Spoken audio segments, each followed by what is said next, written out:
Schön hast du das Türchen Nummer 19 aufgetan.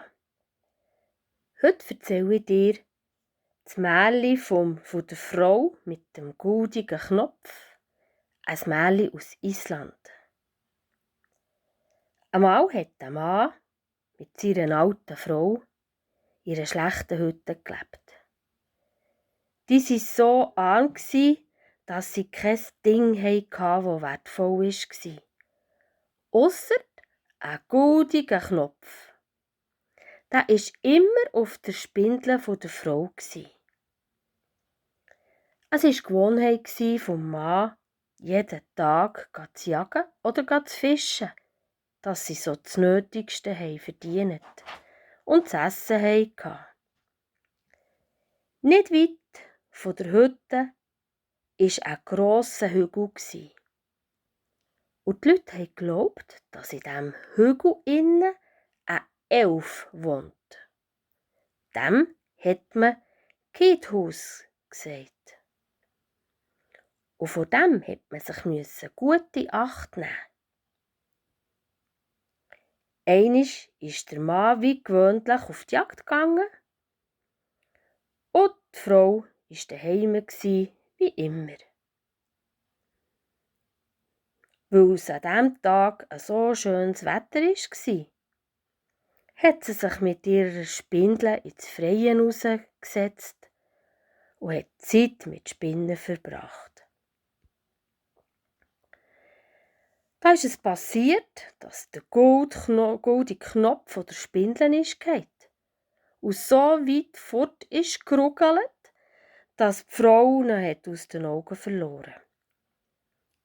Ist sie jetzt unglücklich gewesen. Sie hat gesucht und gesucht. Überall hat sie gesucht.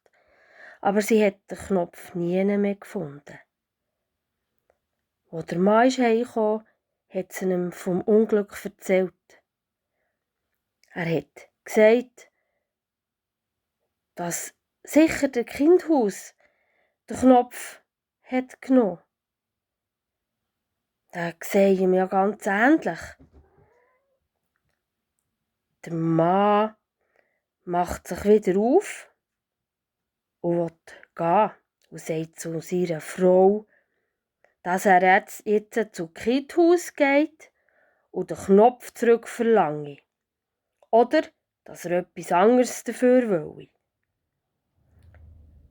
Seine Frau hat grosse Augen gemacht, als sie das gehört hat.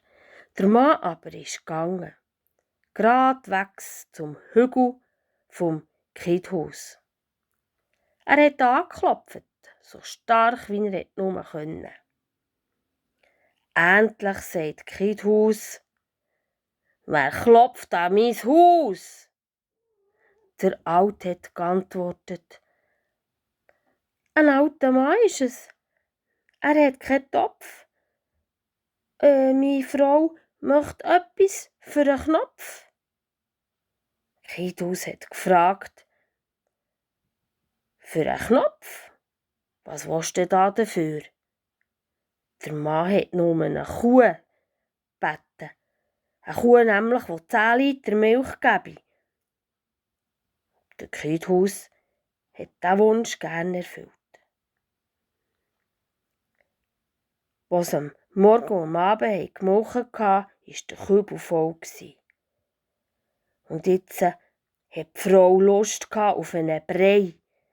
Da hat sie sich erinnert, dass sie gar kein Mehl hat, um Brei zu machen.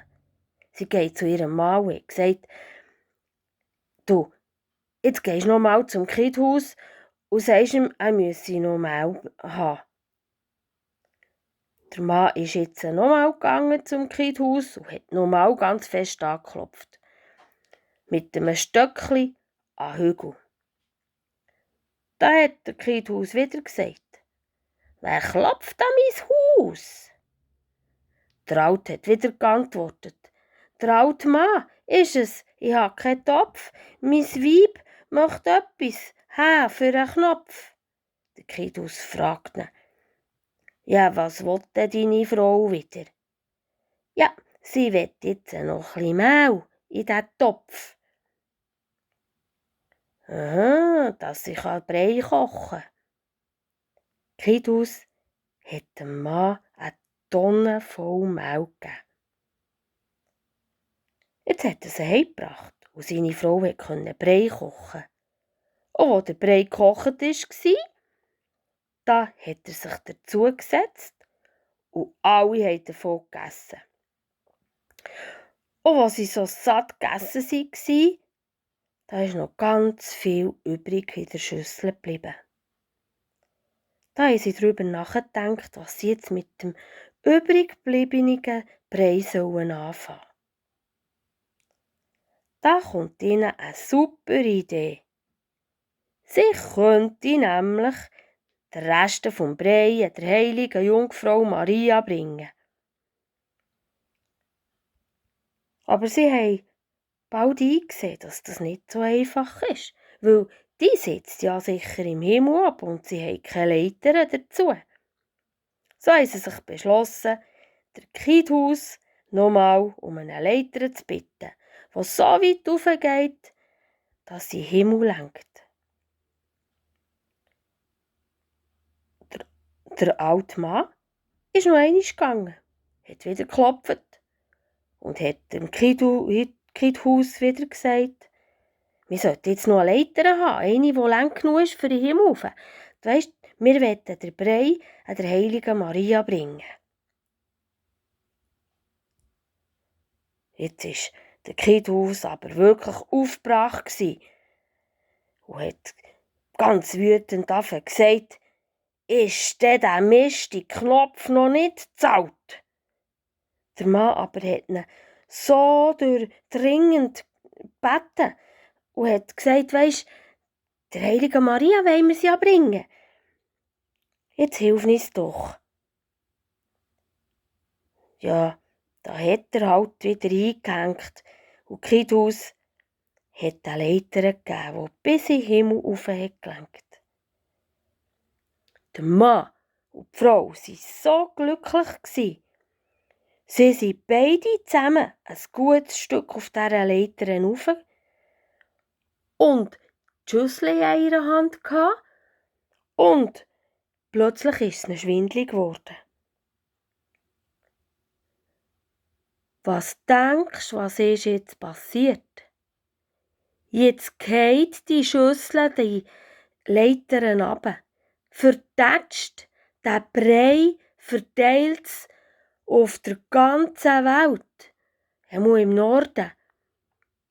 Und dort, wo die Breistückchen hergefallen, dort sind auch die Schneeglöckchen daraus entstanden. Und seitdem gibt es in der nördlichen Halbkugel Schneeglöckchen. Weil die zwei wollten der Jungfrau Maria den Brei bringen. Das war es für heute. Wenn es euch gefallen hat, dann hört doch morgen wieder rein. Eure Serafina Eulenstein.